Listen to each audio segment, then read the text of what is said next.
Namasté, bonjour à tous. Cette vidéo s'intitule Qui est le Messie attendu en Asie? Les Védas sont les livres sacrés de l'hindouisme en langue sanskrite datant d'environ 1500 ans avant Jésus-Christ. Contenus dans les Védas, les Puranas sont des livres prophétiques qui annoncent le futur. Le Bhavishya Purana 9, troisième partie, chapitre 2, au verset 31, nous y trouvons une surprenante annonce. Je cite, « La révélation du Dieu saint et éternel qui donne le salut se manifeste sous le nom de Isha Amassir. C'est l'équivalent hébreu de Yehoshua le Messie et Jésus-Christ en français. Il est fils de Dieu, né d'une vierge, étant le chemin de la vérité, donc l'incarnation du Dieu sauveur, et qui viendra habiter dans les cœurs.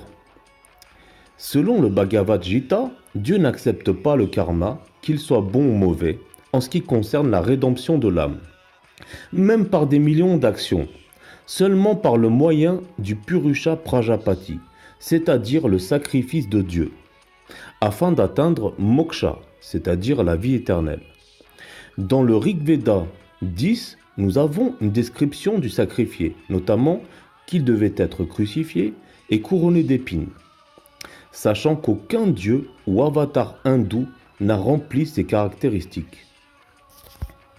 Le bouddhisme étant une branche de l'hindouisme dont le fondateur est Gautama Siddhartha, il est devenu Bouddha en atteignant l'éveil sous un arbre par la méditation. Après cela, un prêtre brahmane de la caste sacerdotale vient l'interroger sur la question existentielle et fondamentale du salut de l'âme. Bouddha lui répond que même par la pratique des aumônes selon tous les préceptes, durant 9 trillions d'années en priant 5 fois par jour, personne en s'incluant lui-même ne sera sauvé de la conséquence du péché, ni par les œuvres du karma, ni par la loi du dharma. Bouddha révèle qu'à l'avenir, un saint viendra identifié par certaines caractéristiques, telles que ses pieds et mains seraient percés ainsi que son flanc et sa tête couronnée d'épines, ce qui est la description parfaite de la crucifixion du Christ.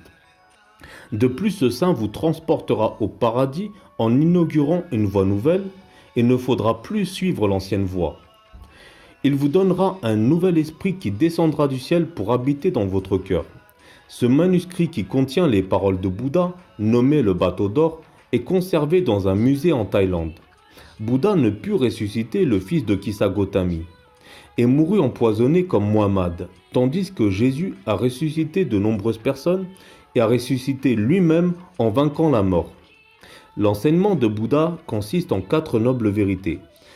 La 4e indique la voie de la délivrance. Dans l'Évangile, Jésus déclare qu'il est lui-même le chemin, la vérité et la vie. Par ailleurs, la Bible nous enseigne qu'il est réservé aux hommes de mourir une seule fois, après quoi vient le jugement. Et Bouddha reconnaît que l'enfer existe et que Jésus est la voie du salut. L'étymologie de Bouddha signifie l'éveillé, tandis que celle de Jésus signifie Dieu sauve. Merci pour votre attention et bonne méditation par l'Esprit de Christ.